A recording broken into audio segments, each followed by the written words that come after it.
Hello guys, मेरा नाम है Udit Arora. Welcome to my new lesson. आप देख रहे हैं मेरा चैनल।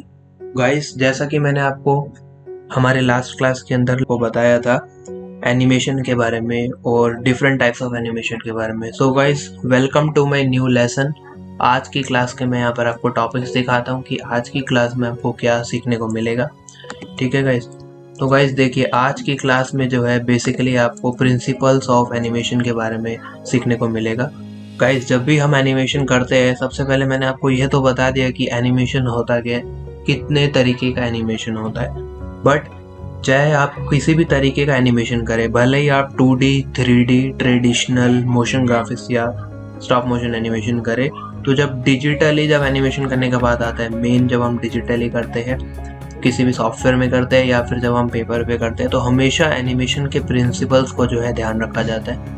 तो गाइज, ये प्रिंसिपल्स के बारे में जानना बहुत ज़रूरी है। आज की डेट में सभी एनिमेटर्स को ये प्रिंसिपल के बारे में पता होता है। जो एक प्रोफेशनल अच्छा एनिमेटर होगा उसे ज़रूर एनिमेशन के प्रिंसिपल्स के बारे में पता होगा, भले ही वो एक 2D एनिमेटर हो या एक 3D एनिमेटर हो।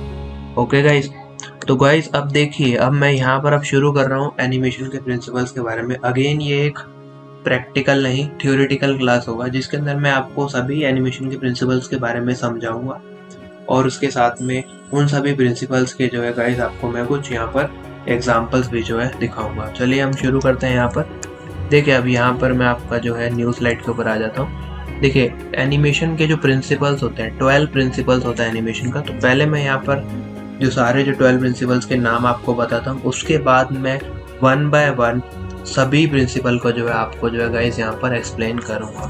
तो सबसे पहला आपका यहाँ पर जो प्रिंसिपल आता है जिसे कहते हैं squash and stretch, right, squash and stretch. जो सेकंड जो प्रिंसिपल है जिसे कहते हैं एंटीसिपेशन, ठीक है। अब जो थर्ड जो प्रिंसिपल है जिसे बोलते हैं हम स्टेजिंग। और फोर्थ मेरे पास जो प्रिंसिपल है जिसे कहते हैं follow through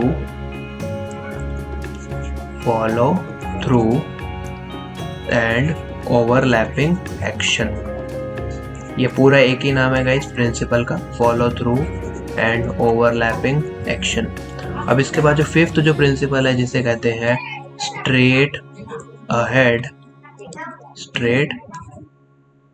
ahead and pose to pose, right. अब जो सिक्स्थ जो प्रिंसिपल है जिसे कहते हैं secondary actions, right, secondary actions. अब जो सेवन जो प्रिंसिपल आता है इसे कहते हैं आर्क। अब 8th प्रिंसिपल जो आता है जिसे हम कहते हैं टाइमिंग, राइट। अब जो 9th जो प्रिंसिपल आता है हमारे पास जिसे हम कहते हैं गाइस एग्जैजरेट। अब जो 10th मेरे पास यहाँ पर जो आपके पास जो प्रिंसिपल आता है जिसे कहते हैं ड्राइंग। क्या मैंने ड्राइंग लिख दिया यहाँ पर?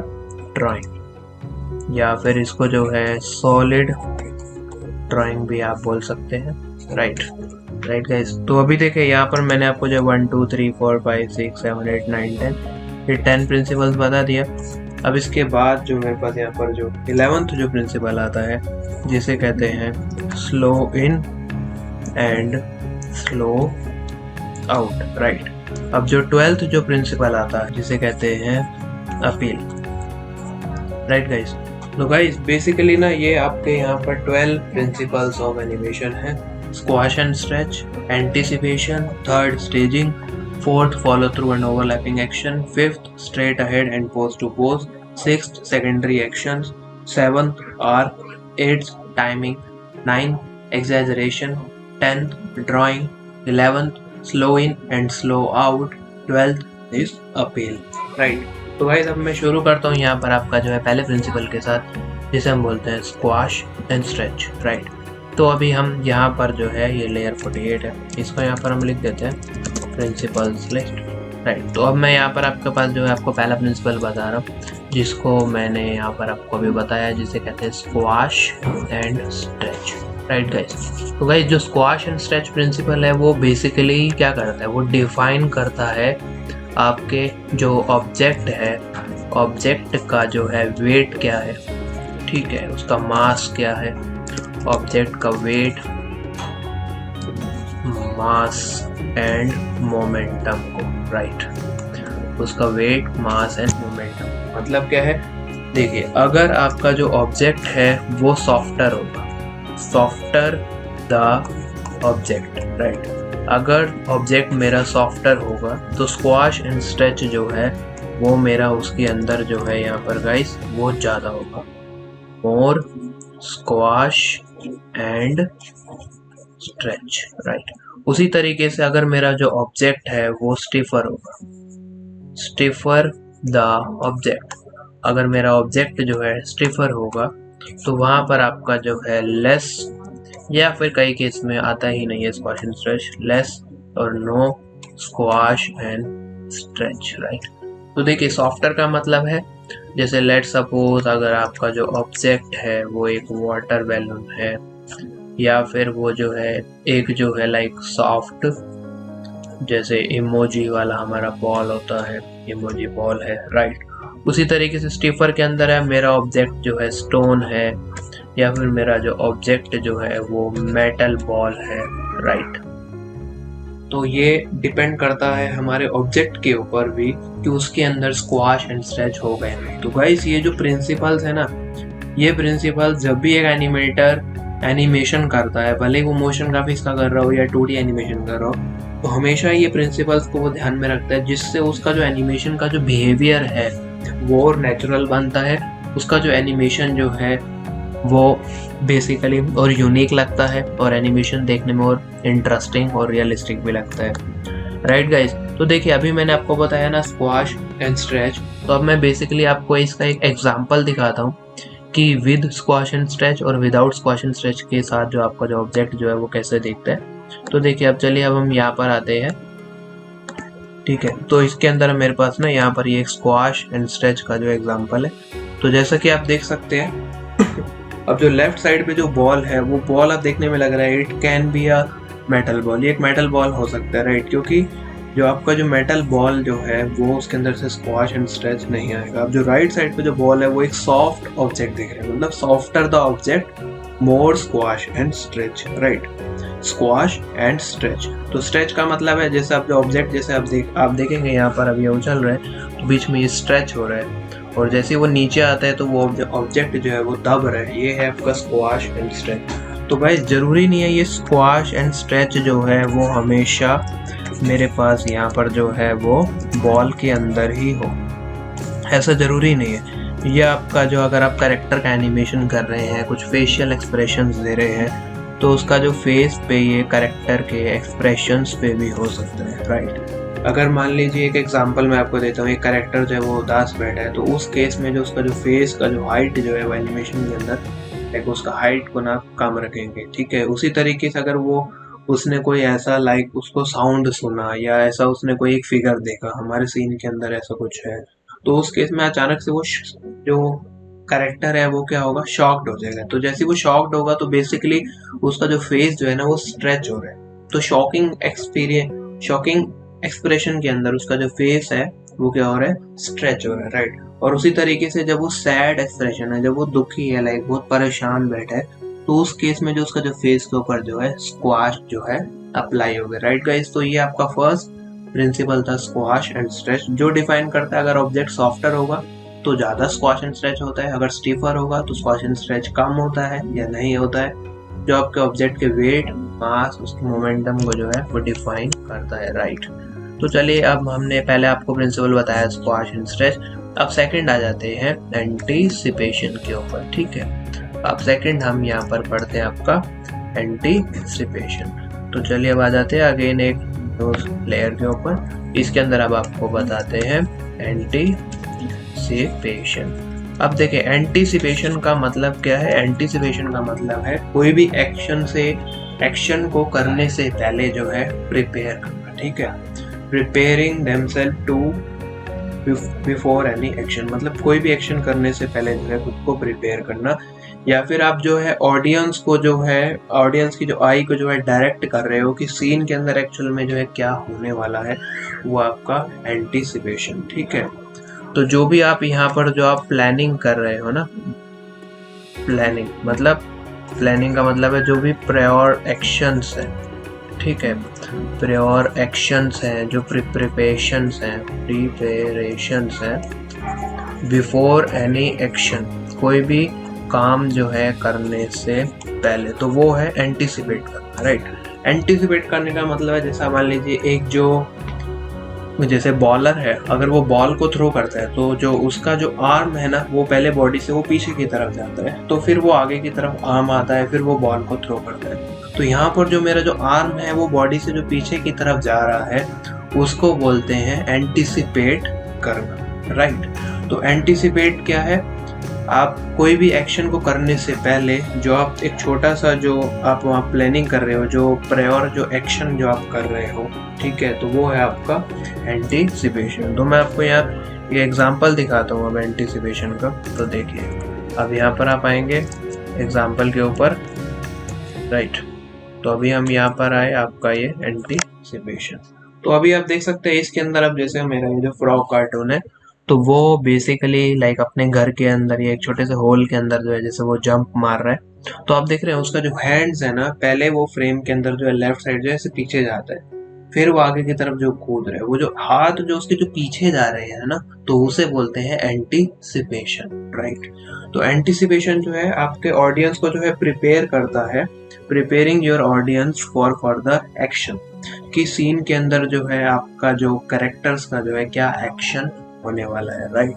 तो उसे कहते हैं एंटीसिपेशन, ठीक है। तो एंटीसिपेशन में हमने गाइस यहाँ पर क्या सीखा कि प्रिपेयरिंग योर ऑडियंस को जो है आप प्रिपेयर कर रहे हो to know them about further action, prepare audience to know them about further action, right. तो ये आपका एंटीसिपेशन, ठीक है। तो कई बार क्या होता है एंटीसिपेशन के केस में, मान लीजिए आपके सीन के अंदर जो एक सिंगल ऑब्जेक्ट है, अब वहां पर आप ऑडियंस का जो आई जो है उसके ऊपर कैसे डायरेक्ट करेंगे। आपको ऑडियंस का भी आई भी जो है डायरेक्ट करना है सीन के अंदर एक पर्टिकुलर ऑब्जेक्ट के ऊपर। जैसे सेंटर के अंदर जो है एक बॉक्स है, अब आपको अपने ऑडियंस का जो आई है इसके ऊपर डायरेक्ट करना है। ये मेरा फ्रेम है, ठीक है, ये मेरा कॉम्पोजिशन है, इसके सेंटर में बॉक्स रखा हुआ है। तो इस केस में जो आप मोशन का यूज कर सकते हैं, मूवमेंट का यूज कर सकते हैं अपने ऑडियंस का जो आई है इस बॉक्स के ऊपर जो है डायरेक्ट करने के लिए। तो उस केस में क्या आप यहाँ पर कुछ ऐसे एनिमेटेड लाइंस जो आप बना सकते हैं। तो ये जो एनिमेटेड लाइंस जो है ये आपकी ऑडियंस की आई को जो है डायरेक्ट करेगा उस बॉक्स की तरफ। तो वो हो रहा है बेसिकली एंटीसिपेशन, वो आपके एंटीसिपेशन का पार्ट है, राइट गाइस। तो चलिए अब हम चलते हैं आपका जो है नेक्स्ट प्रिंसिपल के ऊपर, ठीक है। तो अभी मैंने आपको बताया यहाँ पर एंटीसिपेशन, ठीक है। अब जो नेक्स्ट प्रिंसिपल है आपका जिसे कहते हैं स्टेजिंग, ठीक है। तो अब यहाँ पर मैं आया अपने थर्ड स्लाइड के ऊपर। तो अब आपने यहाँ पर जो थर्ड प्रिंसिपल जो आप देख रहे हैं जिसे बोलते हैं स्टेजिंग। तो गाइस स्टेजिंग का मतलब क्या है? स्टेजिंग का मतलब है जैसे आपके पास एक फ्रेम है, तो उस फ्रेम के अंदर आप अपने एलिमेंट्स को किस तरीके से आप प्लेस कर रहे हैं, मतलब वो होता है स्टेजिंग करना। तो स्टेजिंग करने का मतलब है बेसिकली आप अपने आइडिया को प्रेजेंट कर रहे हैं, presentation of idea so that it is very clear, या फिर so that it is unmistakably clear, बिना किसी गलती के जो है वो क्लियर हो, राइट। तो वो है आपका स्टेजिंग। तो स्टेजिंग जो है क्या है, आप किसी भी आइडिया को अपने सीन के अंदर जो है प्रेजेंट कर रहे हैं, इसमें कोई भी गलती ना होते हुए, कुछ भी अलग ना दिखते हुए, वो आइडिया आपका एकदम जो है क्लियर होना चाहिए। तो गाइस जो स्टेजिंग है ना, ये आपका अप्लाई होता है आपके कैमरा एंगल के ऊपर भी। It also applies to your camera angle, आपके कैमरा एंगल के ऊपर भी अप्लाई होता है, कैमरा की जो है पोजीशन के ऊपर भी जो है अप्लाई होता है, राइट। अब देखिए जब भी आप स्टेजिंग करते हैं, आप जैसे मान लीजिए आप 2D एनिमेशन कर रहे हैं, आपके पास एक फ्रेम है, अब उस फ्रेम के अंदर जो अपने कैरेक्टर्स को जो है प्लेस कर रहे हैं, राइट। तो अब आपको दिखाना है कि जो दो कैरेक्टर्स हैं वो खड़े हुए हैं, वो वहाँ पर जो है बात कर रहे हैं, राइट। तो आपको उनको इस तरीके से प्लेस करना होगा कि वो जो देखने में आपकी जो ऑडियंस को जो है इंटरेस्टिंग लगे। बेसिकली ऐसा नहीं लगना चाहिए कि वो दोनों आपस में ही बात कर रहे हैं। बेसिकली आपको अपनी ऑडियंस को भी दिखाना है कि वो क्या बात कर रहे हैं, राइट। तो देखिए अब मैं आपको इसका जो है एक स्टेजिंग का एक एग्जांपल दिखाता हूँ। तो आप यहाँ पर देख सकते हैं, बेसिकली मेरे पास ये इमेज है जिसके अंदर डिफरेंस दिखाया है बैड स्टेजिंग का और गुड स्टेजिंग का। देखिए जैसा भी मैंने कैरेक्टर्स का जो आपको एग्जांपल दिया, आपको इमेज दिखाया, एक एग्जांपल दिया था, बैड स्टेजिंग के अंदर ऐसा लग रहा है कि ये दोनों आपस में ही जो है वो बातें कर रहे हैं। तो ऑडियंस को एक्चुअल में क्या क्लियर नहीं होगा, वो अच्छे से इंटरेक्ट नहीं कर पाएगा आपके विजुअल के साथ, आपके जो है वीडियो के साथ। बट राइट साइड में क्या है, गुड स्टेजिंग का वो एग्जाम्पल है। उसके अंदर क्या थोड़ा सा जो मैंने कैरेक्टर्स का मतलब जो आपके एनिमेटर ने क्या कैरेक्टर्स का थोड़ा सा एंगल को चेंज किया, फिर उसे अच्छे से प्लेस किया। तो उसके अंदर जो बेसिकली जो उनका जो बॉडी जो लैंग्वेज है वो और इंटरेस्टिंग लग रहा है, जिससे एक्चुअल में जो आपको क्लियर हो रहा है ये दोनों आपस में जो है क्या बात जो है वो कर रहे हैं, राइट। तो देखिए अब स्टेजिंग करना एनिमेशन के अंदर जो है बहुत इंपॉर्टेंट होता है। मान लीजिए आपको किसी कैरेक्टर का जो है एक्सप्रेशंस को दिखाना, मतलब वो कैरेक्टर जो है लाइक एकदम से कोई भी बात को सुनकर वो शॉक हो जाता है, या जो भी फेस पे और एक्सप्रेशन आ रहे हैं बहुत हैप्पी है वो, तो वो जो एक्सप्रेशन जो है उस केस में जो आप वहाँ पर जो कैमरा एंगल जो है वो क्लोजअप रखेंगे, राइट। तो वो जो कैमरा एंगल मतलब जो आपका जो फेस जो है ना, तो वहाँ पर आपका जो फेस जो है वो कैमरा एंगल के अंदर जो है वो बहुत पास होगा, ठीक है। तो अब उस केस में क्या होगा, जैसे आपका ये कैरेक्टर का जो है यहाँ पर ये आपका जो है फेस हो जाएगा, ठीक है। आप यहाँ पर देख सकते हैं ये इतना जो है मेरे पास एक मीडियम शॉट बन जाएगा। उसी तरीके से आप कैमरा एंगल डिफरेंट हो सकता है, मान लीजिए दो कैरेक्टर सीन के अंदर खड़े हैं, बातें कर रहे हैं या फाइट कर रहे हैं, या फिर मुझे एक प्रॉपर जो है एक लोकेशन को जो है इस्टेब्लिश करना है। तो उस केस में जो है आपका जो है जो कैमरा एंगल है वो हो जाएगा वाइड एंगल। तो यहाँ पर आपका जो कैमरा एंगल क्या हो गया, वाइड एंगल फ्रेम हो गया। तो इस केस में जो है गाइस आपका हो गया यहाँ पर मीडियम शॉट हो गया, राइट। तो जो स्टेजिंग है ना वो आपकी कैमरा की पोजीशनिंग पे भी अप्लाई हो रहा है, कैमरा एंगल पे भी अप्लाई हो रहा है, राइट। आपको हमेशा एक फ्रेम के अंदर अपने एलिमेंट्स को प्लेस करना होता है रूल ऑफ थर्ड के अकॉर्डिंग, और साथ में कॉम्पोजिशन के रूल्स के अकॉर्डिंग आपको प्लेस करना होता है, ठीक है। जिसके अंदर के आपका जो व्यूअर का जो आई है वो एक ऑब्जेक्ट से दूसरा ऑब्जेक्ट के ऊपर जो है वो डायरेक्ट होना चाहिए। तो गाइस आप रूल ऑफ थर्ड के बारे में भी और जान सकते हैं, जिसके अंदर क्या है एक फ्रेम के अंदर जो है ऐसे ग्रिड हम क्रिएट करते हैं, जिसके अंदर जो हमारा जो भी जो ऑब्जेक्ट होता है वो यहाँ 1/3 ऑफ द फ्रेम के अंदर यहाँ पर जो आपका शो होना चाहिए। जो रूल ऑफ थर्ड एक रूल है जिसके अकॉर्डिंग हमें अपने एलिमेंट्स को जो है कॉम्पोजिशन के अंदर जो है प्लेस करना होता है। तो राइट गाइस, जो रियल वर्ल्ड में जो आपके जो प्रिंसिपल्स होते हैं ना, आप फोटोग्राफी करते हैं उसके अंदर भी आप रूल ऑफ थर्ड ये ग्रिड को जो है यूज करते हैं, सो डैट आप अपने एलिमेंट्स को प्लेस कर सके। उसी तरीके से जब आप एनिमेशन करेंगे, आप एक सिंगल कैरेक्टर है अगर आपके सीन के अंदर, अगर आप वहाँ पर उसे सीन के अंदर प्लेस कर रहे हैं तो उसे भी रूल ऑफ थर्ड के अंदर उसे प्लेस करेंगे। मान लीजिए अगर वो कैरेक्टर राइट साइड वो देख रहा है, तो राइट साइड में एक्चुअल में आपको इतना ये जो रूम है वो उसको जो है ब्लैंक रखना है, इतने स्पेस को खाली रखना है, सो डैट आपके ऑडियंस को एक्चुअल में पता चले कि वो राइट साइड पर जो है वो देख रहा है। देखिए एक सीन के अंदर, एक फ्रेम के अंदर जो आपका जो कैरेक्टर्स है, बेसिकली जो भी आपके जो एक्टर्स है, जो चीज वो देख रहे हैं, तो ऑडियंस भी आपका वो देखना चाहती है कि एक्चुअल में वो क्या देख रहे हैं। तो उस केस में हमें अपने कैरेक्टर्स को फ्रेम के अंदर जो है रूल ऑफ कॉम्पोजिशन के अकॉर्डिंग जो उन्हें प्लेस करना होता है, उनका स्टेजिंग हमें जो है करना होता है, राइट गाइस। तो अभी मैंने यहाँ पर आपको जो है स्टेजिंग का भी एग्जांपल दिखाया। तो चलिए गाइस अब चलते हैं हम अपने नेक्स्ट प्रिंसिपल के ऊपर। अब देखिए मैंने यहाँ पर आपको स्टेजिंग बता दिया, तो नेक्स्ट अब आपका जो प्रिंसिपल है जिसे बोलते हैं follow through and overlapping action, right. Follow through and overlapping action. तो चलिए अब यहाँ पर अगेन एक और लेयर के ऊपर आ जाते हैं। अब देखिए इसके ऊपर हम आपका जो फोर्थ जो प्रिंसिपल है जिसे कहते हैं follow through and overlapping action. Follow through and overlapping action, right.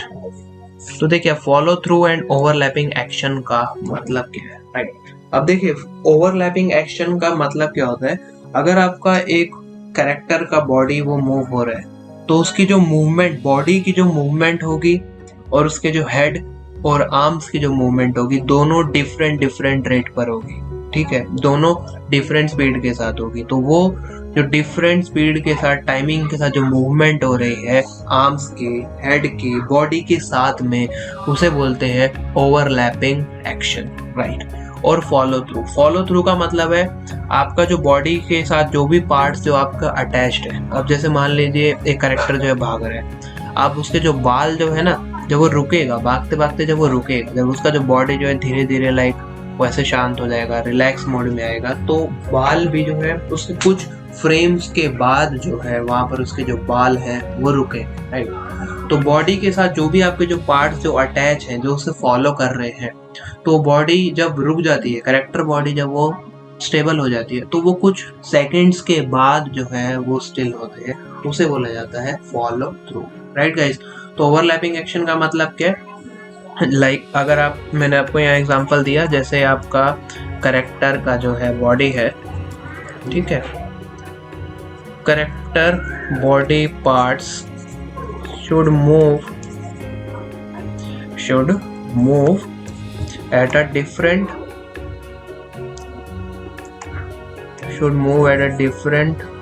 rate than the body, ठीक है, वो एक डिफरेंट रेट के ऊपर जो है वो मूव होगा, राइट। अब जो फॉलो थ्रू के अंदर क्या है, जो बाद में जो उसके जो बॉडी पार्ट्स, लाइक जैसे अब जो हेयर्स है या फिर उसने एक बैग जो है टांगा हुआ है, तो ये सब चीजें जो बाद में आके धीरे धीरे जो है रुक रहा है, उन सब का जो टाइमिंग जो है वो अलग अलग है।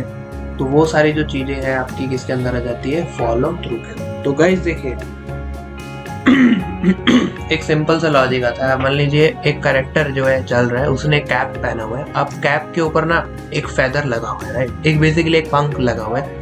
तो अब जब वो कैरेक्टर जो अब चल रहा होगा, तो जिस तरीके से, जिस रेट के साथ उसका जो बॉडी मूव हो रहा है, तो जरूरी नहीं है वो जो फेदर है, जो बेसिकली जो पंख है, वो उसी सेम रेट के साथ मूव, राइट। अगर उसके लंबे लंबे बाल है, हवा चल रहा है, तो जिस रेट के साथ जो है उसके कपड़ों का थोड़ा बहुत जो मूवमेंट हो जाए, ठीक है, कपड़े हवा से जो हिल रहे हैं, तो जो उसके जो बालों का जो मूवमेंट होगा वो डिफरेंट होगा, क्योंकि दोनों का जो वेट है गाइस वो अलग अलग है, राइट। फेदर का अलग है, क्लॉथ का जो है अलग है, राइट। तो ये ओवरलैपिंग एक्शन जो आपको बहुत ध्यान रखना होता है एनिमेशन के अंदर, क्योंकि अगर आपका एक जो कैरेक्टर है वो चल रहा है, अगर आप उसके बॉडी पार्ट्स जो है उसकी मूवमेंट उसके साथ सेम कर देंगे, दोनों का टाइमिंग अगर आप सेम कर देंगे, तो वो एकदम जो है अननेचुरल लगेगा, रियलिस्टिक नहीं लगेगा। आप मान लीजिए एक जो कैट है, राइट, वो एक कैट जो है वो जंप करती है, लाइक एक टेबल के ऊपर से वो ग्राउंड के ऊपर जो है जंप करती है। जब वो जंप करेगी ना, जब जंप करने के बाद वो ऐसे बैठ जाएगी आराम से, तो उस केस के अंदर क्या होगा, उसकी जो टेल की जो मूवमेंट है वो डिफरेंट रेट पर मूव होगा और उसकी जो बॉडी है वो डिफरेंट रेट पर मूव होगा। अगेन जैसे ही वो टेबल से ग्राउंड के ऊपर जंप मार के ग्राउंड के ऊपर आके बैठ जाती है, तो उसके अंदर जो हल्का फुल्का टेल के अंदर मूवमेंट जो है, मतलब ग्राउंड के ऊपर आते ही कैट के बैठते ही तो टेल जो है थोड़े से सेकंड्स के बाद में जो है वो रुकेगा, उसे बोलते हैं फॉलो थ्रू। तो ठीक है गाइस, आपको follow through and overlapping action clear हुआ। तो ओवरलैपिंग एक्शन का मतलब है बेसिकली आपका जो ये एक ऑफसेट इन टाइमिंग है, राइट। ऑफसेट इन टाइमिंग है एक बॉडी का और उसके बॉडी पार्ट्स के जो है मूव होने का, राइट। और फॉलो थ्रू के अंदर क्या, जब पार्ट्स ऑफ द बॉडी जो मूव हो रहा है वो जब वो रुकेगा तो वो एक डिफरेंट रेट, मतलब कुछ सेकंड्स के बाद जो है वो स्टॉप होगा। मतलब हम यहाँ पर इसको हम डिफाइन कर सकते हैं, जो है वो पार्ट्स ऑफ द बॉडी जो है should stop after a few seconds of the movement of the body.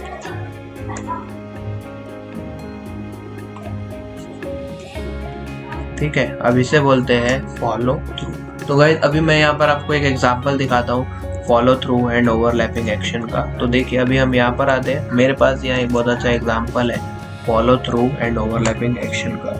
तो गाइस अब आप देखेंगे जो लेफ्ट साइड पर जो इमेज है उसके अंदर follow through and overlapping action principle को अप्लाई किया हुआ है। आप इसके अंदर देख सकते हैं कि जब ये जो छोटी सी जो बच्ची है जो जंप करती है, तो इसके जंप करती है जैसी जमीन पर वो रुक जाती है, तो बाल जो है वो कुछ सेकंड्स के बाद नीचे आके जो है रुक रहे हैं, तो वो क्या है, वो फॉलो थ्रू है, राइट। उसी तरीके से जैसे वो जंप कर रही है, तो उसके जंप करने में जो उसके जो हैंड्स का जो मूवमेंट है, उसके जो हेड का जो मूवमेंट है, साथ में उसके जो कपड़ों का जो मूवमेंट है, वो सभी डिफरेंट रेट पर हो रहा है। वो डिपेंड कर रहा है, अब जैसे कपड़े हैं तो कपड़ों के जो है मास के ऊपर भी जो है डिपेंड कर रहा है, और साथ में अब जो हेड है, हेड इतना मूव नहीं होता, राइट। तो ये चीजें जो है ना डिपेंड करती है आपकी रियल वर्ल्ड, अगर आप ऑब्जर्वेशंस करते हैं रियल वर्ल्ड जो है, लाइक फिजिक्स को भी जो है फॉलो करते हैं कि अब ह्यूमन बॉडी जैसा वो चल रहा है तो किस तरीके से वो रिएक्ट कर रहे हैं, कितने बॉडी पार्ट्स की कितनी मूवमेंट हो रही है, तो ये सब चीजें ना आपको ऑब्जर्व करना होगा, आपको इंटरनेट पे वीडियोस देखना होगा, तभी आपको समझ आएगा। तो देखिए अब लेफ्ट साइड में क्या है ना, जैसे मैंने बताया बाल बाद में आके रुक रहा है, वो फॉलो थ्रू है।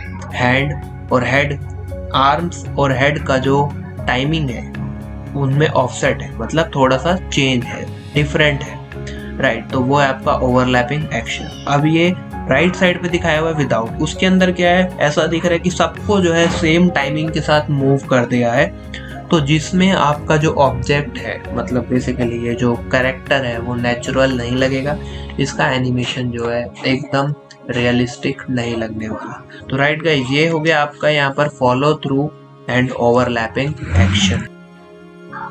देखिए अब इसके बाद जो है हम यहाँ पर आ जाते हैं आपका straight ahead and pose to pose के ऊपर, राइट।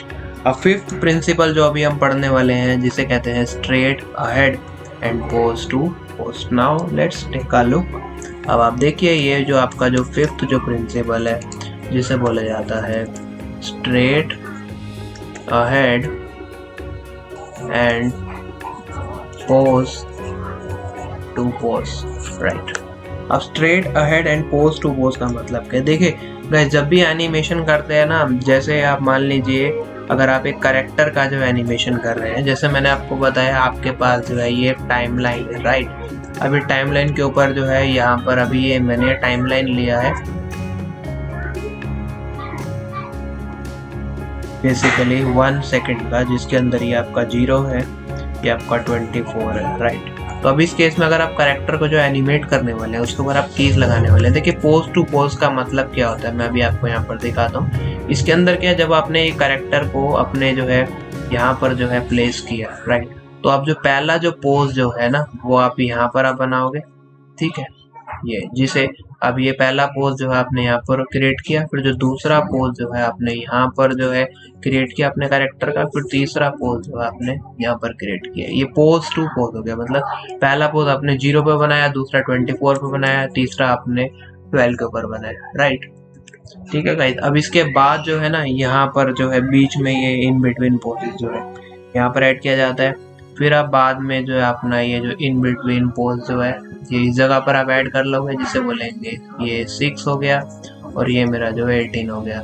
अब ऐसे ही यहाँ पर जो है ऐसे ही डाउन पोज ऐड कर लेंगे, फिर एक यहाँ पर एक अप पोज ऐड कर लेंगे, ठीक है। अब ये हो जाएगा आपका 3 के ऊपर, ये 9 के ऊपर। उसी तरीके से जो है आप यहाँ पर आओगे तो अब ये हो जाएगा आपका जैसे अभी 15 के ऊपर, फिर से ये डाउन, अब ये हो जाएगा आपका जैसे 21 के ऊपर, तो ये हो जाएगा आपका डाउन, फिर ये हो गया आपका अप। तो गाइस इसके अंदर क्या है ना, बेसिकली ये सभी जो आपका जो कैरेक्टर जो है पोज टू पोज आप ये सभी की फ्रेम्स यहाँ पर आप लगा रहे हो, तो ये एक मेथड है आपका एनिमेशन करने का पोज टू पोज। अब स्ट्रेट अहेड के अंदर क्या होता है, अब यही जो आपका जो टाइमलाइन है ना, ये जो आप यहाँ पर जो आप कैरेक्टर जो आप ये क्रिएट कर रहे हो, इसकी जो आप कीज लगाने वाले हो, जैसे 0 है 24 है, वो फ्रेम बाय फ्रेम लगाने वाले हो, 1 2 3 4 5 6 7, ठीक है। वो चीज आप क्या करने वाले हैं, फ्रेम बाय फ्रेम आप यहाँ कीज लगाएंगे। पहला की फ्रेम आपने 0 पे लगाया, दूसरा 1 2 3 4 5 6 7 8 9 10 11, ऐसे ये चलता रहेगा। तो ये हो गया मेरा पोज टू पोज। तो गाइस अब पॉइंट आता है कि स्ट्रेट अहेड एक्शन जो है ये बेसिकली एक तरीके से आपका फ्रेम बाय फ्रेम जो है ये एनिमेशन हो गया। हर फ्रेम के ऊपर जो है आप यहाँ पर की लगा रहे हैं अपने ऑब्जेक्ट्स को एनिमेट करने के लिए। तो गाइस स्ट्रेट अहेड जनरली वहाँ यूज होता है जहाँ पर आपका जो मूवमेंट है वो अनप्रिडिक्टेबल हो, जहां पर आपका मूवमेंट क्या है, अनप्रिडिक्टेबल हो, राइट। मूवमेंट अनप्रिडिक्टेबल कब होता है? मूवमेंट अनप्रिडिक्टेबल होता है इन केस ऑफ जब आप वाटर का एनिमेशन कर रहे हैं, या फिर आप एक्सप्लोजन्स बना रहे हैं, या फिर आप डस्ट क्रिएट कर रहे हैं, राइट, या फिर आप फायर क्रिएट कर रहे हैं। तो इस केस में जो मूवमेंट है इन सभी का वो अनप्रिडिक्टेबल है, तो वहां पर आप स्ट्रेट हाइड यूज करेंगे। देखिए गाइस, फंडा क्या है, मान लीजिए आपका फर्स्ट फ्रेम पे जो आपका जो फायर है वो आपका जो है इस तरीके से था। अब आपको ये फायर का मूवमेंट अनप्रिडिक्टेबल होता है, आपको ये नहीं पता होगा कि अब लास्ट फ्रेम के ऊपर फायर का मूवमेंट किस तरीके से हो।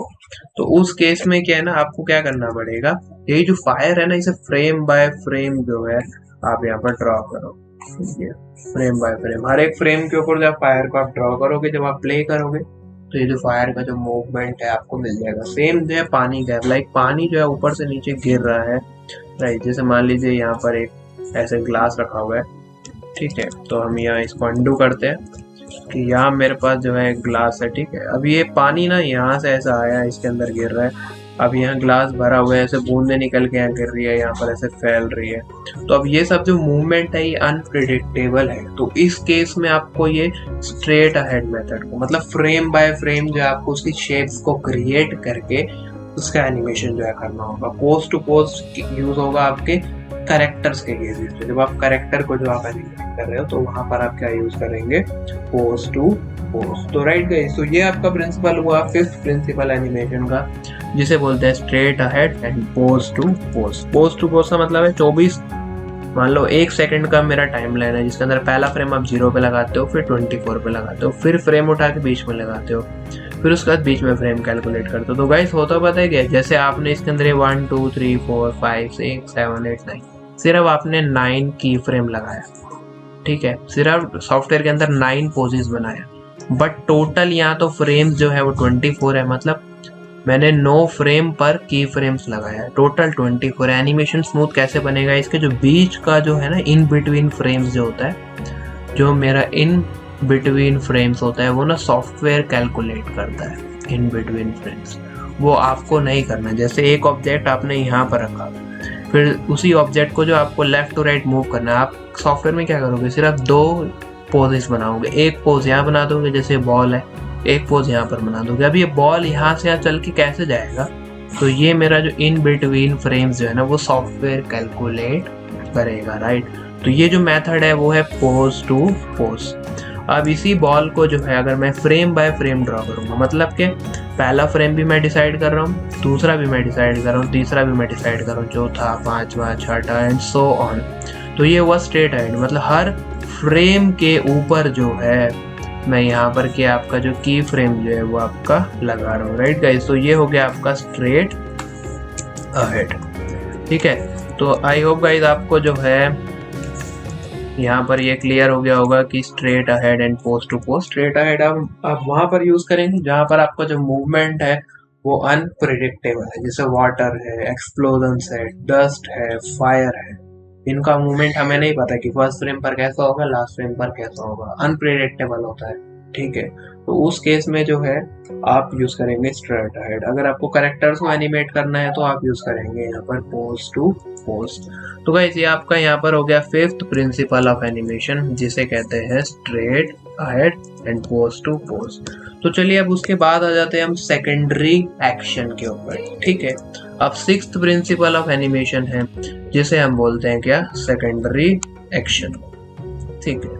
तो अब यहाँ पर हम आपके पास आए सिक्स्थ प्रिंसिपल ऑफ एनिमेशन के ऊपर, सेकेंडरी एक्शन। तो गाइस अब सेकेंडरी एक्शन का मतलब क्या है। अब एक बॉडी जो है मूव हो रहा है, मान लो एक कैरेक्टर है, उसने जो है एक कॉस्ट्यूम पहना हुआ है, साथ में एक बैग भी जो है टांगा हुआ है। अब उसके जो है लाइक राइट हैंड के अंदर जो एक ब्रेसलेट भी है, तो यहाँ पर जो उसका जो राइट हैंड में जो ब्रेसलेट है, ठीक है, और साथ में उसका जो बैग है, अगर उसने एक कैप पहना हुआ है या फिर उसके बड़े बड़े बाल है, उसने चोटी बांधा हुआ है, ठीक है, तो ये सभी जो हो जाएगा उसके सेकेंडरी एक्शंस हो जाएंगे। तो सेकेंडरी एक्शन क्या करता है, वो आपके मेन एक्शन को जो है वो सपोर्ट करता है, उसके अंदर रियलिज्म ऐड करके, ठीक है। तो सेकेंडरी एक्शन क्या है, it supports the main action. It supports main action of your character. ठीक है, it supports the main action of your character. Basically it will add more realism. ये और रियलिज्म ऐड करें, राइट। अब देखिए ये सेकेंडरी एक्शन को आप ओवरलैपिंग एक्शन की तरह मत समझना।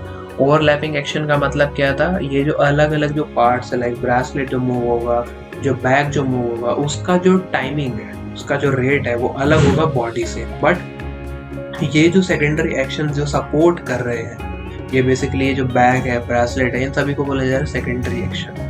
एक मैं आपको सिंपल सा एक और एग्जांपल देता हूँ। मान लीजिए कैरेक्टर चल रहा है, तो वो जो चल रहा है ना, उसके अंदर जो प्राइमरी एक्शन है वो उसकी लेग्स है, बट उसके साथ में जो उसका जो बॉडी मूव हो रहा है, उसकी जो आर्म्स मूव हो रही है, उसका जो हेड मूव हो रहा है, अब एक्सप्रेशन है, फेशियल एक्सप्रेशन, साथ में बाल भी हिल रहे हैं, ये सब सेकेंडरी एक्शन होता है, राइट। तो चलिए अब मैं आपको एक एग्जाम्पल दिखाता हूँ सेकेंडरी एक्शन का। तो देखिए अब यहाँ पर आप आ जाएंगे, तो ये आपका एग्जाम्पल है यहाँ पर सेकेंडरी एक्शन का। तो देखिए अब इसके अंदर जो है ब्लैक कलर के अलावा बाकी सभी कलर से जो ऑब्जेक्ट्स को जो है ड्रॉ किया गया है, ये सभी उसके सेकेंडरी एक्शंस है। अब इस केस में क्या है ना, ये जो बेसिकली एक जो कैरेक्टर जो यहाँ पर चल रहा है, इसके अंदर जो इसका जो हाथ जो है, एक हाथ में लाइक और कोई ऑब्जेक्ट उसने पकड़ा होगा, या हाथ ही आप मान लीजिए वो मूव हो रहा है, साथ में उसके ऊपर जो है हेलमेट काइंड ऑफ कुछ ऑब्जेक्ट है वो भी मूव हो रहा है, और उसके हाथ में जो तलवार सी जो है पतली सी वो भी मूव हो रही है। तो ये सभी के आपके कैरेक्टर के गाइस सेकेंडरी एक्शंस, राइट। तो आई होप गाइस आपको सेकेंडरी एक्शन भी जो है क्लियर हुआ होगा। तो आप कैरेक्टर की वॉक साइकिल का आपको बेस्ट एग्जांपल दिया, कैरेक्टर वॉक कर रहे हैं तो वो जो लेग्स की जो मूवमेंट है वो प्राइमरी एक्शन हुआ, बट ऊपर जो बाकी रेस्ट ऑफ द बॉडी की जो मूवमेंट हो रही है वो सेकेंडरी एक्शंस है, ठीक है। तो गाइस अभी देखिए हमने यहाँ पर जो 6th प्रिंसिपल ऑफ एनिमेशन भी पढ़ा, जिसे कहते हैं सेकेंडरी एक्शंस, राइट। तो गाइस अब चलते हैं हम आगे आर्क के ऊपर। अब बात करते हैं आर्क प्रिंसिपल ऑफ एनिमेशन की। आर्क अगेन इंटरेस्टिंग है, सारे ही एनिमेशन के प्रिंसिपल बहुत अच्छे हैं। अगर आपको समझ आ रहे हैं तो बहुत अच्छी बात है, क्योंकि अब आप एनिमेशन करते समय भी ना इन सब चीज़ों को आपको ध्यान रखना है, तभी मैं आपको ये पढ़ा रहा हूँ यहाँ पर। देखिए अब जो आर्क प्रिंसिपल ऑफ एनिमेशन है ये डिफाइन करता है कि हर एक ऑब्जेक्ट है जो मूव हो रहा है उसके अंदर जो एक आर्क जो होनी चाहिए। लॉ ऑफ फिजिक्स को आपको जो फॉलो करना है, लॉ ऑफ फिजिक्स को फॉलो करते हुए हर एक ऑब्जेक्ट के अंदर जो आपका आर्क होना चाहिए, राइट। अब मान लीजिए एक बॉल को जो है आप एनिमेट कर रहे हैं, राइट, एक बाउंसिंग बॉल को आप एनिमेट कर रहे हैं, आपने उसके अंदर फ्रेम्स बनाया। तो अभी मैं यहाँ पर क्या करता हूँ, फ्रेम बाय फ्रेम आपको फ्रेम्स क्रिएट करके दिखा देता हूँ, एक विद आर्क और एक विदाउट आर्क। देखिए अब ये जो विद आर्क होगा ना, तो इसके अंदर आप एक बॉल अगर गिर रहा है तो अभी ये बॉल आया फ्रेम के अंदर, अब जैसे ये ऐसे आ रहा है, नीचे आ रहा है, नीचे आ रहा है, फिर उसके बाद ये ऐसे उठा, ऐसे उठा, ऐसे उठा, और यहाँ से ये फ्रेम से बाहर जो है ऐसे चला गया। अब यहाँ पर क्या ना, आपका ये एक जो आर्क है जो इसके अंदर फॉलो हो रहा है, राइट। अब हम देखते हैं यहाँ पर विदाउट आर्क। अब विदाउट आर्क के अंदर क्या होगा, यही जो बॉल जो है जब ये आ रहा होगा ना या फ्रेम के अंदर ऐसे ये स्ट्रेट आ रहा होगा, एकदम लीनियर होगा। तो अब इस केस में क्या आपका जो एनिमेशन है वो रियलिस्टिक नेचुरल नहीं लगेगा, ठीक है। अब जरूरी नहीं है ये चीज भी एक बॉल के ऊपर फॉलो हो। मान लीजिए एक हाथ जो है वो मूव हो रहा है, अब एक कैरेक्टर जो है चल रहा है, अब जो उसकी जो आर्म्स जो है मूव हो रही है, अब जैसे अब कैरेक्टर जो आपका चल रहा है, अब जो आर्म्स जो है वो मूव हो रही है, लाइक ये एक ये उसका आर्म हो गया, अब उसके बाद अब यही जो उसका जो आर्म जो है अब यहाँ जैसे पीछे जाता है, अब यही जो आर्म जो है यहाँ पर ऐसे पीछे आ रहा है, अब यही जो आर्म जो है यहाँ पर ऐसे और पीछे आ रहा है। तो इस केस में भी क्या ना, आपका यहाँ पर एक जो आर्क है वो फॉलो होना चाहिए, अभी आपका आर्क फॉलो होना चाहिए। तो आर्क ये सब चीजें लॉ ऑफ फिजिक्स के अकॉर्डिंग के एक फ्लो, एक जो कर्व है वो क्रिएट होना चाहिए। तो अगेन जब भी आप एनिमेशन कर रहे हैं आपको हमेशा उसके अंदर आर्क प्रिंसिपल ऑफ एनिमेशन को भी जो है फॉलो करना है। चलिए इसका एक एग्जांपल देखते हैं आर्क प्रिंसिपल का। तो अभी हम यहाँ पर आ जाएंगे, इसके अंदर मेरे पास अगेन विद आर्क है, विदाउट आर्क है। देखिए बेसिकली वही जो हाथ वाला मैंने आपको एग्जांपल दिया, हाथ ऊपर से नीचे मूव हो रहा है। आप देखेंगे जो लेफ्ट साइड वाला है उस पर चेक मार्क किया हुआ है, बिल्कुल सही बात है, क्योंकि उसके अंदर एनिमेशन और रियलिस्टिक लग रहा है, राइट। अब जो लेफ्ट, ये मेरे पास जो लेफ्ट साइड वाला है इसके अंदर एनिमेशन जो है रियलिस्टिक लग रहा है, बट यहाँ पर जो आपका जो ये जो है एनिमेशन इसके अंदर देख रहे हो, ऐसे सीधा आ रहा है, ये नहीं चलेगा, ऐसे आर्क क्रिएट होनी चाहिए, ठीक है। तो देखिए अब ये हमने बात करा यहाँ पर ये आर्क प्रिंसिपल ऑफ एनिमेशन का। देखिए अब आर्क प्रिंसिपल ऑफ एनिमेशन के बाद, एक मिनट, हम यहाँ पर आगे चलते हैं, जिसके अंदर जो हम अपना 8th प्रिंसिपल ऑफ एनिमेशन की जो है आपकी बात करते हैं, ठीक है। अब 8th प्रिंसिपल ऑफ एनिमेशन है आपके पास टाइमिंग। 8th क्या है? टाइमिंग। अब देखिए टाइमिंग प्रिंसिपल ऑफ एनिमेशन के बारे में हम यहाँ पर पढ़ते हैं। तो अब हम आए यहाँ पर 8th जो है आपका टाइमिंग। अब टाइमिंग जो है ना वो एनिमेशन के अंदर नाम से ही आपको पता चल रहा होगा, वो बहुत इंपॉर्टेंट होता है। टाइमिंग ऐसी चीज है जो एक एनिमेटर को ये प्रिंसिपल समझ आता है। It comes with experience and expertise. वो कितना वो एनिमेशन करता है रेगुलर बेसिस पर, कितना उसका ऑब्जर्वेशन जो है स्ट्रॉन्ग हो रहा है, तभी उसका एनिमेशन के अंदर जो है टाइमिंग वो समझ पाएगा। देखिए अगर टाइमिंग अच्छा नहीं होगा एनिमेशन के अंदर, आप जितना मर्जी आप बाकी प्रिंसिपल को फॉलो करो, आपका पूरा का पूरा एनिमेशन खराब होने वाला है। कोई भी आप एक पर्टिकुलर चीज को आप एनिमेट कर रहे हो, भले एक बाउंसिंग बॉल को कर रहे हो, भले एक करेक्टर का वॉक साइकिल आप बना रहे हो, भले एक करेक्टर का जो आप एक एक्शन को बना रहे हो जिसमें वो कंप्यूटर के ऊपर बैठ के काम कर रहे हैं, हर एक का जो टाइमिंग है वो डिफरेंट होगा। तो टाइमिंग जो है बहुत इम्पोर्टेंट है आपका एनिमेशन के अंदर। It is most important, right. तो देखिए अब मैं यहाँ पर आपको टाइमिंग के जो है एग्जाम्पल दिखाता हूँ। अभी हम यहाँ पर आएंगे ना, अपना टाइमिंग का एग्जाम्पल देखेंगे। तो देखिए अभी यहाँ पर आ जाते हैं, ये आ गया हम टाइमिंग के ऊपर। देखो अभी आप पहले यहाँ पर लेफ्ट साइड वाला देखो और राइट साइड वाला देखो।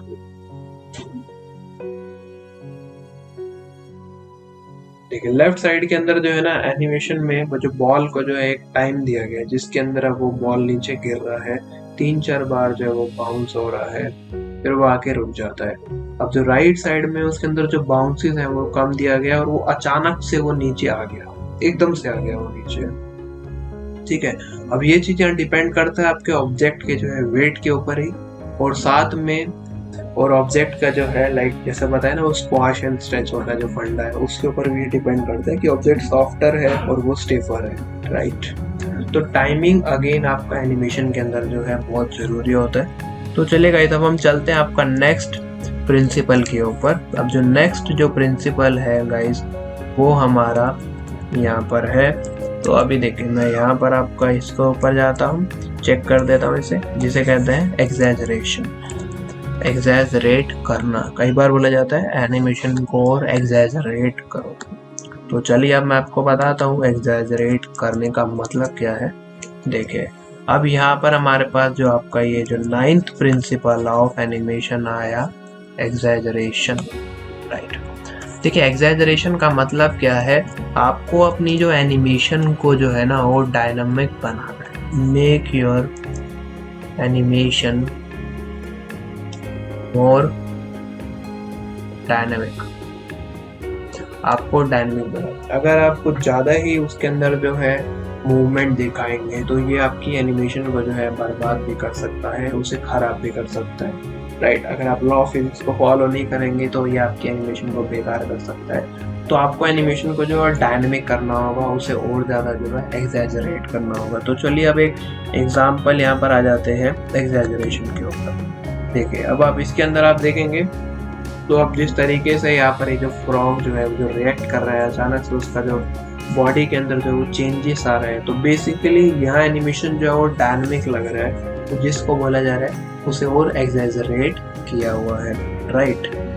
तो गाइस अब हम आते हैं अपने नेक्स्ट प्रिंसिपल के ऊपर।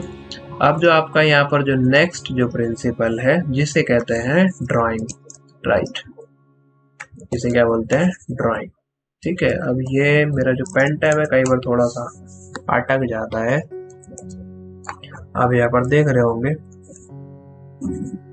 अब ड्राइंग के ऊपर आ जाते हैं। ठीक है, तो अब यहाँ पर हम यहाँ पे आए, न्यू लेयर लिया हमने।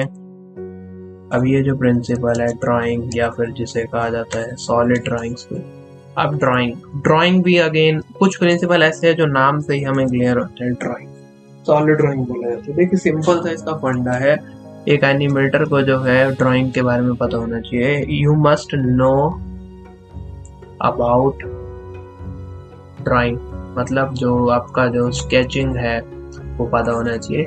कोई भी ऑब्जेक्ट को अगर आप ड्रॉ करते हैं तो उस केस में जो लाइट है, शेडो है, ऑब्जेक्ट का जो फॉर्म्स है, राइट, पर्सपेक्टिव है, इस चीज का आपको नॉलेज होना चाहिए, तभी आप अपने एनिमेशन जो है कर सकते हैं। देखिए क्योंकि एनिमेशन जब हम करते हैं ना तो वहां पर जो आपके जितने भी जो कैरेक्टर्स आप बना रहे हो वो बेसिकली बेसिक शेप्स से ही सारे कैरेक्टर बना होता है। शेप्स को बाद में कैरेक्टर के अंदर जो है चेंज किया जाता है। आप उस कैरेक्टर को अपने कैमरा के अंदर आगे, मतलब एक फ्रेम के अंदर किस एंगल के साथ आप प्लेस कर रहे हो, मतलब उसका पर्सपेक्टिव क्या होगा, तो वहां पर आपको पर्सपेक्टिव के टाइप्स के बारे में नॉलेज जो है होना चाहिए, जो होता है 1 point, 2 point and 3 point perspective. Theoretically आप उसके बारे में आप पढ़ सकते हैं। अब दूसरा है लाइट एंड शेडो के बारे में आपको नॉलेज होनी चाहिए। अगर सीन के अंदर एक तरफ से लाइट आ रहा है तो किस तरफ से कितना जो शेडो आपके ऑब्जेक्ट के ऊपर पड़ेगा, किस तरफ जो है वो कास्ट होगा, वो भी डिपेंड करेगा लाइट आपका कितना दूर से आ रहा है। सीन के अंदर सन लाइट है, मून लाइट है, या फिर कोई वहाँ पर स्ट्रीट लाइट लगी हुई है, उससे जो लाइट जो आपके कैरेक्टर के ऊपर जो है पड़ रहा है। तो यहाँ पर आपको जो है ना गाइस, स्केचिंग के केस में क्या आपको ऑब्जेक्ट्स को क्रिएट करना वो आना चाहिए, कैसे उसको ड्रॉ करते हैं। ड्रॉ करने के साथ साथ डिफरेंट पर्सपेक्टिव के अंदर ऑब्जेक्ट्स को क्रिएट करना, उसके बाद लाइट डालना, शेडो क्रिएट करना, तो ये सारी जो नॉलेज है आपको चाहिए। अब जैसे पर्सपेक्टिव की मैं बात कर रहा था, तो यहाँ पर पहला आता है आपका 1 पॉइंट पर्सपेक्टिव। 1 पॉइंट पर्सपेक्टिव के अंदर क्या, जैसे मान लीजिए आपका एक फ्रेम है। अब इसके अंदर क्या है ना, यहाँ पर क्या होता है सेंटर में, जैसे आपका एक वैनिशिंग पॉइंट है जिसमें बोला जाता है सेंटर में वैनिशिंग पॉइंट है, ये आपका हॉरिजॉन्टल लाइन है। अब जो लेफ्ट वाला जो लाइन्स है यहाँ पर और जो राइट वाला जो लाइन्स है, सारा इस पॉइंट के ऊपर जाके मिल रहा है, ये 1 पॉइंट पर्सपेक्टिव होता है। जिसका एक अच्छा आपका एग्जांपल होता है जैसे एक रेलवे ट्रैक, अगर आप फोटो क्लिक करेंगे ट्रैक के बीच में खड़े होके, तो जो ट्रैक दोनों जो ट्रैक्स का जो आप लाइंस देखोगे ना, वो एक पॉइंट पर जाके फिनिश हो रहा होगा, मर्ज हो रहा होगा, तो वो आपका 1 पॉइंट पर्सपेक्टिव, ये हॉल का इमेज है।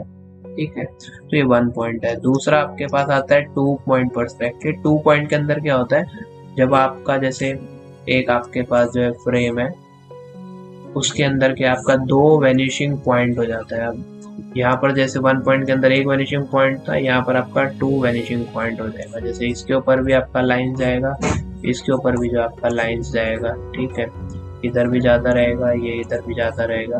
तो ये बेसिकली गाइज यहाँ पर जो आपका जो क्रिएट होता है, एक जैसे कॉर्नर ऑफ द बिल्डिंग जो है ना, तो वो आपका 2 पॉइंट पर्सपेक्टिव हो जाता है। ठीक है, कॉर्नर ऑफ द बिल्डिंग्स को आप यहाँ पर ऐसे क्रिएट कर रहे हो, तो वो आपका 2 पॉइंट पर्सपेक्टिव है, क्योंकि इसका जो लेफ्ट साइड है वो लेफ्ट वाले वेनिशिंग पॉइंट पर जाके खत्म हो रहा है, और जो राइट वाली लाइन से वो राइट वेनिशिंग पॉइंट के ऊपर जाके फिनिश हो रहा है, तो वो आपका 2 पॉइंट पर्सपेक्टिव। उसी तरीके से हमारे पास आता है ऐसे थर्ड 3 पॉइंट पर्सपेक्टिव। अब 3 पॉइंट पर्सपेक्टिव के अंदर क्या है, बेसिकली गाइस हमारे पास यहाँ पर जो है 3 वेनिशिंग पॉइंट हो जाता है। 2 तो आपका ये 2 पॉइंट की तरह हॉराइजन लाइन के ऊपर होगा, और जो तीसरा जो है यहाँ पर वो वर्टिकल लाइन के ऊपर हो जाता है। इसके अंदर जो है ना गाइस, बेसिकली एक जो पिरामिड है वो क्रिएट होता है 3 पॉइंट पर्सपेक्टिव के अंदर, राइट। अब यहाँ पर क्या है, जो लेफ्ट वाला लाइन से लेफ्ट वेनिशिंग पॉइंट पे जा रहा है, राइट वाला राइट पे जा रहा है। ठीक है, और इसके अंदर अब जो स्ट्रेट वाला है वो स्ट्रेट नहीं रहा है, वो बेसिकली डायगोनल हो गया, वो ऊपर वाले पॉइंट के ऊपर जाके जो है वो मिल रहा है। जैसे इसके अंदर क्या है ना, ये स्ट्रेट होता है, ये ऊपर जाके कहीं खत्म नहीं होगा, बट ये ऊपर एक पॉइंट पे जाके मिल जाएगा। ये आपका 3 पॉइंट पर्सपेक्टिव है। तो गाइस अब यहाँ पर ना मैंने आपको एक शॉर्ट ओवरव्यू दिया है पर्सपेक्टिव का, कैमरा एंगल्स का, 1 पॉइंट, 2 पॉइंट एंड 3 पॉइंट। इसी के साथ में आपको खुद से जो है light, shadow, forms, structures, drawings के बारे में भी जो है पढ़ना होगा। तो अभी हम प्रिंसिपल की बात कर रहे हैं, इन चीज़ों के बारे में फिर कभी हम बात करेंगे। तो चलिए अब हम चलते हैं आपका नेक्स्ट प्रिंसिपल ऑफ एनिमेशन के ऊपर। ठीक है, ये था आपका 10th प्रिंसिपल ऑफ एनिमेशन जिसे कहते हैं ड्राइंग। राइट, अब आ जाते हैं 11th प्रिंसिपल ऑफ एनिमेशन के ऊपर। ये जो 11th प्रिंसिपल ऑफ एनिमेशन है इसे बोला जाता है slow in and slow out. Right, तो चलिए अब हम देखते हैं यहाँ पर slow in and slow out क्या होता है। अब यहाँ पर आगे एक और स्लाइड के ऊपर आ गए हम। अब इसके अंदर हम आपको बताएंगे about slow in and slow out. Right guys, तो guys slow in and slow out का एक बेस्ट एग्जांपल होता है। इसका जो बेस्ट एग्जांपल है, जैसे आपका एक कार। अब जो कार की जो मूवमेंट होती है ना, जब वो कार जब चलना जो स्टार्ट होती है तो वो धीरे धीरे जो है ना अपना जो स्पीड को जो है वो गेन करती है। धीरे धीरे उसका जो स्पीड जो है बढ़ रहा है, फिर एक पॉइंट पर जो आके जो मैक्सिमम होता है, फिर एक कांस्टेंट स्पीड के ऊपर आपका जो कार जो है वो चले जा रहा है। वो डिपेंड करता है कितना स्पीड आप एडजस्ट कर रहे हो। फिर बाद में जब आप उसको ब्रेक मारते हो तो फिर वो अचानक से ही रुक जाता है, वो धीरे धीरे जो गाड़ी जो है वो रुक रहा है। तो बेसिकली आप जब आगे आफ्टर इफेक्ट्स के अंदर आप काम करेंगे, टेक्निकली आप देखेंगे तो यहाँ जो कार जो आपका ऐसे जो मूव हो रहा है ना, उसका ये जो ग्राफ है वो इस तरीके से बन रहा है। मतलब वो धीरे धीरे वो जो स्टार्ट हो रहा है, फिर वो स्पीड बढ़ती है, फिर धीरे धीरे जो डाउन हो रहा है। ये जो धीरे धीरे जो स्टार्ट हो रहा है इसे बोलते हैं स्लो आउट। जो धीरे धीरे जो खत्म हो रहा है इसे बोलते हैं स्लो इन। जब आप एनिमेशन करेंगे ना आफ्टर इफेक्ट्स के अंदर, जब मैं आपको नेक्स्ट क्लास में बताऊंगा डिफरेंट टाइप्स ऑफ की फ्रेम्स के अंदर, तो उसमें ना आपको एक चीज देखने को मिलेगा जिसे कहते हैं इजी ईज आउट, और इसे बोलते हैं इजी ईज इन। तो ये बेसिकली 2 डिफरेंट टाइप्स ऑफ की फ्रेम्स हैं। मान लो आप वहीं पर आफ्टर इफेक्ट्स के अंदर जो है एक कार को आप एनिमेट कर रहे हो या किसी भी ऑब्जेक्ट को आप एनिमेट कर रहे हो जिसका स्पीड ना आपको धीरे धीरे जो स्टार्ट करना है, एक पॉइंट पर आके मैक्सिमम हो, फिर वो स्लो डाउन हो गया। तो फर्स्ट वाले की फ्रेम को जो है ना यहाँ पर उसे हम रखते हैं इजी ईज आउट। फिर ये जो दूसरा वाला जो की फ्रेम है इसे हम रख देते हैं यहाँ पर इजी ईज इन। राइट, या फिर यही जो सिमिलर जो है एक सिंगल एक और आता है हमारे पास वहाँ पर सैंड ग्लास के स्टाइल में, जिसे बोलते हैं इजी ईज। इजी ईज का मतलब यही है, एक ऑब्जेक्ट की स्पीड धीरे धीरे स्टार्ट होगी, मैक्सिमम होगी, एक पॉइंट पर जाके खत्म हो जाएगी। राइट, ठीक है गाइस। तो आप स्लो इन स्लो आउट है, अगर आप सिर्फ स्लो आउट को फॉलो करते हैं अपनी एनिमेशन के अंदर तो देखिए उसका जो ग्राफ है वो किस तरीके से फॉलो होगा। आपका जो ऑब्जेक्ट है ना उसका जो स्पीड है वो धीरे धीरे धीरे धीरे धीरे ऐसे बढ़ता ही जाएगा। ठीक है, तो ये आपका हो गया यहाँ पर स्लो आउट, या फिर आप इसे बोल सकते हैं इजी ईज आउट। राइट, अब इसके बाद आ जाते हैं आपका स्लो इन के ऊपर। इसके अंदर क्या है ना, आपका ऑब्जेक्ट का जो स्पीड है धीरे धीरे धीरे धीरे धीरे खत्म होता जाएगा, एक पॉइंट पर आके बिल्कुल फिनिश हो जाएगा, और इसे बोलते हैं हम स्लो इन। तो तभी मैंने अभी आपको जो एग्जांपल दिया है कार का।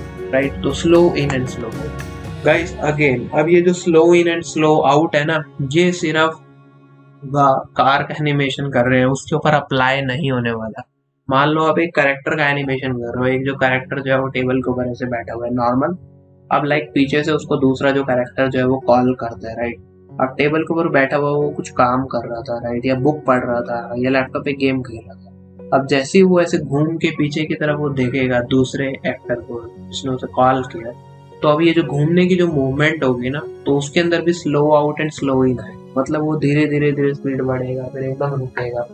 तो उस केस में भी आपका जो slow in slow out animation principle जो है वो फॉलो होगा। ऐसा जरूरी नहीं है वो कार पे ही फॉलो होगा। अगेन ये रियल वर्ल्ड ऑब्जर्वेशन के साथ ही आपको ये चीजें समझ आएगी। जब आप एनिमेशन करेंगे तो आप हमेशा रेफरेंसेस ढूंढें। देखिए अब नेक्स्ट क्लास में जैसे मैं आपको बताऊंगा ना टाइप्स ऑफ की फ्रेम्स के बारे में, और एक पेंडुलम का एनिमेशन करके दिखाऊंगा, तो वहां पर भी मैं आपको यही रिकमेंड करूंगा कि आप हमेशा रेफरेंसेस देखें। कोई भी आप काम कर रहे हैं, भले ही आप फोटोशॉप में एक स्टिल क्रिएटिव बना रहे हैं, या भले ही आप आफ्टर इफेक्ट्स के अंदर एक छोटे से एक ऑब्जेक्ट का एनिमेशन कर रहे हैं, या आप एक कैरेक्टर को एनिमेट कर रहे हैं, उसकी वॉक साइकिल बना रहे हैं, या फिर आप एक कार को एनिमेट कर रहे हैं, या फिर आप एक फुटबॉलर का एनिमेशन कर रहे हैं कि वो फुटबॉल को जो है गोल कर रहा है, तो हर एक केस में आपको वीडियो रेफरेंसेस, इमेज रेफरेंसेस जरूर देखने। क्योंकि गाइस देखिए हम एनिमेटर्स हैं, हम आर्टिस्ट हैं, हमें हर चीज़ के बारे में नहीं पता है। अब मान लीजिए मैं एनिमेशन करता हूँ एक एग्जांपल के लिए कंपनी में, मुझे एनिमेशन दिया जाता है हमेशा शेप्स का और टेक्स्ट का। तो उस केस में क्या है, जो शेप्स और जो टेक्स्ट की हेल्प से जो जो ऑब्जेक्ट्स का एनिमेट करना है मैं उसके साथ फैमिलियर रहूँगा। बट अब मुझे आगे स्विच किया जाता है कि उदित जी अब आपको जो है कैरेक्टर एनिमेशन करना होगा। अब जब मैं कैरेक्टर एनिमेशन करूँगा ना, अब उन्हें पता है कि इस बंदे को एनिमेशन पता है, लेकिन वो मुझे प्रोसेस सिखाएगा, बट साथ में मुझे क्या अब कैरेक्टर एनिमेशन के रेफरेंसेस को भी देखना होगा। क्योंकि गाइस देखो, मुझे टूल के बारे में पता है, एनिमेशन करना आता है, बट एक जब डिजिटली अब कैरेक्टर का एनिमेशन करना है तो उस केस में मुझे रेफरेंसेस देखना होगा, राइट। गाइस आर्टिस्ट को सब चीज नहीं आता है, हर कोई रेफरेंसेस देखता है। जैसा अभी मैंने आपके लिए रेफरेंसेस ये निकाला है, ये आपके ट्यूटोरियल के लिए, जिसमें मैं आपको ये एनिमेशन के प्रिंसिपल्स को समझा रहा हूँ, उनके रेफरेंसेस एग्जांपल्स को दिखाता हूँ। उसी तरीके से हर एक आर्टिस्ट, छोटा आर्टिस्ट हो बड़ा आर्टिस्ट हो, जितना भी बड़ा दिग्गज कलाकार हो, हर कोई रेफरेंसेस देखता है। तो आप भी जब भी कोई काम कर रहे हैं, कोई भी प्रोजेक्ट के ऊपर काम कर रहे हैं, उसके ऊपर रेफरेंसेस जरूर देखें। रेफरेंसेस का मतलब है रिसर्च एंड डेवलपमेंट जरूर करें, R&D जरूर करें, ये चीज़ बहुत ज़रूरी है। आप कोई एक छोटा सा भी काम कर रहे हैं ना, अगर आप उसके ऊपर एक उस काम के अकॉर्डिंग एक रिसर्च कर लोगे, रेफरेंसेस निकाल लोगे, तो आप मेरी मानिए वो काम आपके लिए बहुत आसान हो जाएगा। बेसिकली आपने पहले ही जो प्लानिंग जो उस काम के लिए कर लिया है, राइट। तो चलिए अब हम चलते हैं अपने लास्ट प्रिंसिपल ऑफ एनिमेशन के ऊपर, जिस प्रिंसिपल को बोला जाता है अपील। तो देखिए अभी मैंने आपको ड्राइंग बताया, फिर स्लो इन स्लो आउट बताया, अब बात करते हैं अपील का, राइट। तो अब आ जाते हैं अपने 12th प्रिंसिपल ऑफ एनिमेशन के ऊपर, जिसे बोलते हैं अपील। अब अपील का मतलब क्या है? कैरेक्टर आपका अपीलिंग लगे। अपीलिंग मतलब हमेशा ये नहीं होता कि जो कैरेक्टर जो है ना आपका वो क्लियर दिखना चाहिए, मीन्स कैरेक्टर आपका जो है सीन के अंदर इंटरेस्टिंग लगना चाहिए। एक जो कैरेक्टर है, अपीलिंग का मतलब है वो आपका जो कैरेक्टर है वो हीरोइक है, या जो आपका जो कैरेक्टर है वो विलेनस है।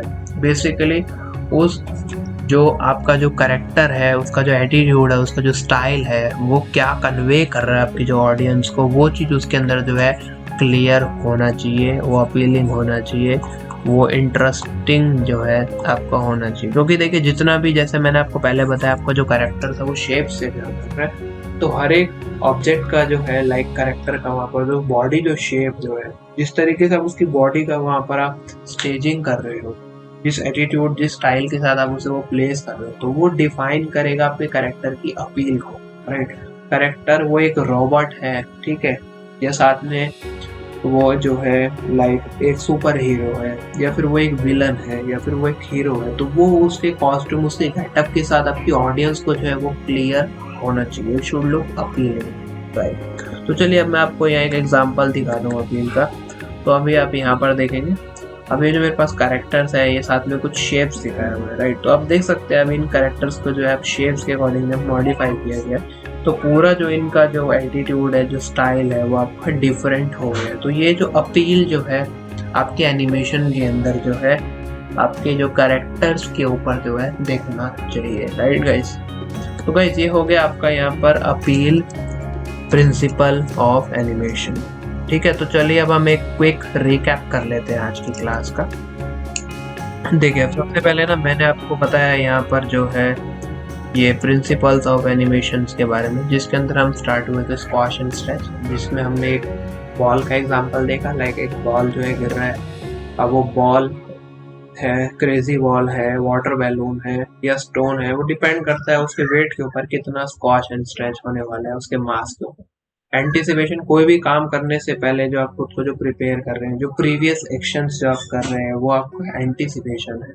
फिर स्टेजिंग, आप अपने एक सीन के अंदर किस तरीके से आप एलिमेंट्स को प्लेस कर रहे हैं, मतलब अपने आइडिया को क्लियरली ऑडियंस को प्रेजेंट कर रहे हैं, जहाँ कैमरा एंगल्स, कैमरा पोजीशंस का आप ध्यान रख रहे हैं, उसे कहते हैं स्टेजिंग। फिर follow through and overlapping action. Overlapping action का मतलब आपकी जो बॉडी है, कैरेक्टर को आप मूव कर रहे हो, उसके बॉडी के जो डिफरेंट पार्ट्स है वो डिफरेंट रेट के साथ जो है मूव होगा, उसे कहते हैं ओवरलैपिंग एक्शन। अब जो different parts of the body जब वो मूव हो रहा है तो वो कुछ सेकंड्स के बाद जाके वो स्लो डाउन होगा, वो रुकेगा, तो वो होता है फॉलो थ्रू। फिर उसके बाद straight ahead and post pose, इसके अंदर हमने देखा एनिमेशन करने का दो तरीका है। जब मूवमेंट अनप्रेडिक्टेबल होता है तब हम यूज करते हैं स्ट्रेट हेड, मतलब जैसे वाटर है, एक्सप्लोजन्स है, फायर है, राइट। पोस्ट टू पोस्ट आपने फर्स्ट फ्रेम बनाया, ठीक है, 1 सेकंड के ऊपर, और मतलब एक आपने पहला जो ड्राइंग बनाया वो फर्स्ट फ्रेम के ऊपर, एक ड्राइंग बनाया फिर आपने 24 फ्रेम के ऊपर, फिर बीच में 12 में, मतलब पहले 0 और 24, फिर 12, फिर 0 और 12 का हाफ किया, फिर 6 पे ऐड किया, फिर 12 और 24 का हाफ किया, फिर 18 पे ऐड किया। इस तरीके से इन बिटवीन पोजेस आप ऐड करते हैं, तो वो है पोस्ट टू पोस्ट। फिर सेकेंडरी एक्शन, सेकेंडरी एक्शन जो आपके मेन एक्शंस में ऐड होके उसके अंदर और रियलिज्म को ऐड कर रहा है, वो होता है सेकेंडरी एक्शंस। जैसे कैरेक्टर चल रहा है, साथ में उसका हाथ मूव हो रहा है, हाथ में बैग पकड़ा हुआ है, साथ में बैग अलग हिल रहा है, राइट। तो ये सभी सेकेंडरी एक्शंस है। और वही जो कैरेक्टर जो मूव हो रहा है, जो हैंड है, वो एक आर्क के साथ जो है मूव होना चाहिए, एक arc, law of physics according जो एक आर्क है, कर्व जो है उसके अंदर फॉलो होना चाहिए। अब टाइमिंग, एनिमेशन के अंदर टाइमिंग बहुत जरूरी है, किस ऑब्जेक्ट पे आप कितना टाइमिंग दे रहे हैं वो चीज़ बहुत जरूरी है। इससे आपका एनिमेशन और रियलिस्टिक और नेचुरल बनेगा। इसके बाद आया हमारे पास एग्जैजरेशन। एग्जैजरेशन का मतलब था उसे आप और डायनामिक बना रहे हैं, राइट। अपनी एनिमेशन को जो है और क्लियर कर रहे हैं आप अपनी ऑडियंस को, हर चीज़ आप जल्दी जल्दी नहीं कर रहे हैं। फिर हमने देखा बाद में ड्राइंग। तो ड्राइंग का मतलब क्या था, आप एनिमेशन कर रहे हो तो आपको ड्राइंग का जो नॉलेज है, शेप्स का, फॉर्म्स का, पर्सपेक्टिव के बारे में जो आपको पता होना चाहिए। फिर लास्ट में हमने देखा slow in and slow out, जिसके अंदर मैंने आपको एक बेस्ट एग्जांपल दिया कार का। जब एक कार जो है स्टार्ट हो रहा है, स्लो आउट, आपने ब्रेक मारा, धीरे धीरे रुका, वो स्लो इन। फिर लास्ट में हमने देखा अपील। अपील, कैरेक्टर को और अपीलिंग बनाना, मतलब आपको ऑडियंस को क्लियर करना है वो हीरोइक है, विलेनस है, किस तरीके से आप उसे स्टेजिंग करके सीन के अंदर जो है प्लेस कर रहे हैं, कैसा आप उसके कैरेक्टर के एक्सप्रेशंस को, बॉडी लैंग्वेज को, एटीट्यूड को दिखा रहे हैं, वो आपका कैरेक्टर का जो है अपील है। नो गाइस, ये एनिमेशन करते समय आपको ये 12 प्रिंसिपल्स ऑफ एनिमेशन के बारे में जानना बहुत जरूरी है। इन सभी प्रिंसिपल्स का आपको जो है नॉलेज जो है आपको होना चाहिए। सो ओके गाइस, तो आज की क्लास में मैंने आपको 12 प्रिंसिपल्स ऑफ एनिमेशन के बारे में बताया। आई होप आपने आज का क्लास भी बाकी सभी क्लासेस की तरह एंजॉय किया होगा, आपको इस क्लास से भी बहुत सारा नॉलेज मिला होगा। तो गाइस, आपको मिलते हैं अब हम नेक्स्ट क्लास के अंदर, जिसमें मैं आपको जो है डिफरेंट टाइप्स ऑफ बेसिकली की फ्रेम्स और ग्राफ एडिटर के बारे में बताऊंगा, क्योंकि आप प्रैक्टिकल जो है एनिमेशन का हम सॉफ्टवेयर के अंदर स्टार्ट करेंगे, जिसमें जब हम की लगाते हैं, मतलब एनिमेशन का स्टार्ट पॉइंट एंड पॉइंट को डिफाइन करते हैं, की फ्रेमिंग लगाना, अलग अलग तरह का की फ्रेम्स होता है, उसके बारे में जो है मैं आपको बताऊंगा। साथ में ग्राफ एडिटर पढ़ेंगे, राइट गाइस। तो ओके गाइस, मिलते हैं आपको नेक्स्ट क्लास के अंदर। Take care, bye bye, good luck, see you in the next class.